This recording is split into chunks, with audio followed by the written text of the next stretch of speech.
श्री कृष्ण गोविंद हरे मुरारे, हे नाथ नारायण वासुदेव। श्री कृष्ण गोविंद हरे मुरारे, हे नाथ नारायण वासुदेव। ओम नमो भगवते वासुदेवाय। ओम नमो भगवते वासुदेवाय। कृष्णाय वासुदेवाय हरये परमात्मने प्रणतक्लेशनाशाय गोविन्दाय नमो नमः। सच्चिदानन्दरूपाय विश्वोत्पत्त्यादिहेतुवे तापत्रयविनाशाय श्रीकृष्णाय वयं नमः। सच्चित आनंद स्वरूप परमात्मा जो सृष्टि की उत्पत्ति, पालन और श्रृंगार करता है तथा जीवों के आध्यात्मिक आदि दैविक आदि भौतिक तापों को नष्ट करने वाले हैं, अर्थात जीवों के मानसिक शारीरिक और भौतिक दुखों को दूर करने वाले हैं, उन श्री कृष्ण भगवान को हम नमस्कार करते हैं। श्री कृष्ण गोविंद हरे मुरारी, हे नाथ नारायण वासुदेव। श्रीमद् भागवत दशम स्कंद तृतीयोध्यायः श्लोक 6 से। श्री शुक उवाच जगो किन्नर गंधर्वास्तुष्टो सिद्धचारणाः विद्याधर्यश्च न निरतोरप्सरोभिः समं तदा मुमुर्चुर्मुनयो देवाः सुमनांसि मुदान्विता मंदं मंदं जलधरा जगुर्जुर्नो सागरम्। श्री सुखदेव जी महाराज कहते हैं, परीक्षित, जब भगवान का प्राकट्य होने वाला ही था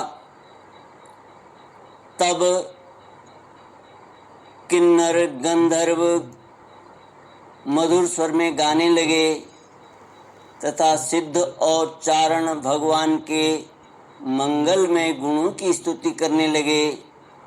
विद्याधरियां अप्सराओं के साथ नाचने लगीं। बड़े बड़े देवता और ऋषि मुनि आनंद से भरकर पुष्पों की वर्षा करने लगे। जल से भरे हुए बादल समुद्र के पास जाकर धीरे धीरे गर्जना करने लगे। जन्म मृत्यु के चक्र से छुड़ाने वाले जनार्दन के अवतार का समय था। निशीथ, चारों ओर अंधकार का साम्राज्य था। उसी समय सबके हृदय में विराजमान भगवान विष्णु देव रूपिणी देवकी के गर्भ से प्रकट हुए। जैसे पूर्व दिशा में 16 कलाओं से पूर्ण चंद्रमा का उदय हो गया हो। इस पर भाष्यकार हनुमान प्रसाद पोदार जी टिप्पणी करते हुए कहते हैं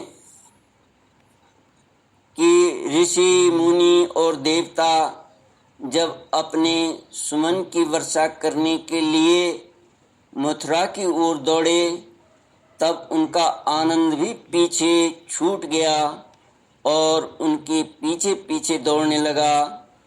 उन्होंने अपने निरोध और बाध संबंधी सारे विचार त्याग कर मन को श्री कृष्ण की ओर जाने के लिए मुक्त कर दिया, उन पर न्योछावर कर दिया। मेघ समुद्र के पास जाकर मंद मंद गर्जना करते हुए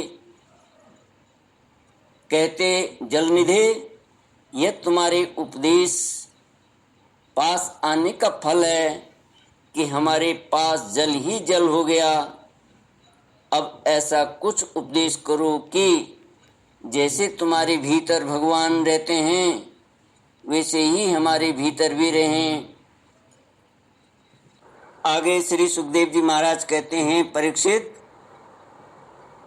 वसुदेव जी ने देखा उनके सामने एक अद्भुत बालक है। उसके नेत्र कमल के समान कोमल और विशाल हैं। 4 सुंदर हाथों में शंख, गदा, चक्र और कमल लिए हुए हैं। वक्ष स्थल पर श्री वत्स का चिन्ह, अत्यंत सुंदर सुवर्णमयी रेखा है। गले में कौस्तुभ मणि झिलमिला रही है। वर्षाकालीन मेघ के समान परम सुंदर श्यामल शरीर पर मनोहर पीतांबर फहरा रहा है। बहुमूल्य वैदूर्य मणि के किरीट और कुंडल की कांति से सुंदर सुंदर घुंघराले सूर्य की किरणों के समान चमक रहे हैं। कमर में चमचमाती करधनी की लड़ियां लटक रही हैं। बाहों में बाजूबंद और कलाइयों में कंकण शोभायमान हो रहे हैं। इन सब आभूषणों से सुशोभित बालक के अंग अंग से अनोखी छटा छिटक रही है। जब वसुदेव जी ने देखा कि मेरे पुत्र के रूप में तो स्वयं भगवान ही आए हैं, तब पहले तो उन्हें असीम आश्चर्य हुआ। फिर आनंद से उनकी आंखें खिल उठीं। उनका रोम रोम परमानंद में मग्न हो गया। श्री कृष्ण का जन्मोत्सव मनाने की उतावली में उन्होंने उसी समय ब्राह्मणों के लिए 10,000 गायों का संकल्प कर दिया। परीक्षित, भगवान श्री कृष्ण अपनी अंग कांति से सूतिका गृह में जगमग कर रहे थे। जब वसुदेव जी को यह निश्चय हो गया कि ये तो परम पुरुष परमात्मा ही हैं, तब भगवान का प्रभाव जान लेने से उनका सारा भय जाता रहा। अपनी बुद्धि स्थिर करके उन्होंने भगवान के चरणों में अपना सिर झुका दिया और फिर हाथ जोड़कर वे उनकी स्तुति करने लगे। श्री कृष्ण गोविंद हरे मुरारे, हे नाथ नारायण वासुदेव। वसुदेव जी ने कहा, मैं समझ गया कि आप प्रकृति से अतीत साक्षात पुरुषोत्तम हैं। आपका स्वरूप है केवल अनुभव और केवल आनंद। आप समस्त बुद्धियों के एकमात्र साक्षी हैं। आप ही सर्ग के आदि में अपनी प्रकृति से इस त्रिगुणमय जगत की सृष्टि करते हैं। फिर उसमें प्रविष्ट न होने पर भी आप प्रविष्ट के समान जान पड़ते हैं। जैसे जब तक महत्तत्व आदि कारण तत्व पृथक पृथक रहते हैं, तब तक उनकी शक्ति भी पृथक पृथक होती है। जब वे इंद्रियादि 16 विकारों के साथ मिलते हैं, तभी इस ब्रह्मांड की रचना करते हैं और इसे उत्पन्न करके इसी में अनुप्रविष्ट से जान पड़ते हैं। परंतु सच्ची बात तो यह है कि वे किसी भी पदार्थ में प्रवेश नहीं करते। ऐसा होने का कारण यह है कि उनसे बनी हुई जो भी वस्तु है उसमें वे पहले से ही विद्यमान रहते हैं। ठीक वैसे ही बुद्धि के द्वारा केवल गुणों के लक्षणों का ही अनुमान किया जाता है और इंद्रियों के द्वारा केवल गुणमय विषयों का ही ग्रहण होता है। यद्यपि आप उनमें रहते हैं, फिर भी उन गुणों के ग्रहण से आपका ग्रहण नहीं होता। इसका कारण यह है कि आप सब कुछ हैं, सबके अंतर्यामी हैं और परमार्थ सत्य आत्मस्वरूप हैं। गुणों का आवरण आपको ढक नहीं सकता, इसलिए आप में न बाहर है न भीतर, फिर आप किसमें प्रवेश करेंगे? इसलिए प्रवेश न करने पर भी आप प्रवेश किए हुए के समान देखते हैं। जो अपने इन दृश्य गुणों को अपने से पृथक मानकर सत्य समझता है, वह अज्ञानी है, क्योंकि विचार करने पर ये देह गे आदि पदार्थ वाग विलास के सिवा और कुछ नहीं सिद्ध होते। विचार के द्वारा जिस वस्तु का अस्तित्व सिद्ध नहीं होता, बल्कि जो बाधित हो जाती है, उसको सत्य मानने वाला पुरुष बुद्धिमान कैसे हो सकता है? प्रभु कहते हैं कि आप स्वयं समस्त क्रियाओं, गुणों और विकारों से रहित हैं, फिर भी इस जगत की सृष्टि, स्थिति और प्रलय आपसे ही होते हैं। यह बात परम ऐश्वर्यशाली पर ब्रह्म परमात्मा आपके लिए असंगत नहीं है, क्योंकि तीनों गुणों के आश्रय आप ही हैं। इसलिए उन गुणों के कार्य आदि का आप में ही आरोप किया जाता है। आप ही तीनों लोकों की रक्षा करने के लिए अपनी माया से सत्वमय शुक्ल वर्ण पोषणकारी विष्णु रूप धारण करते हैं। उत्पत्ति के लिए रज प्रधान रक्त वर्ण सृजनकारी ब्रह्माकार रूप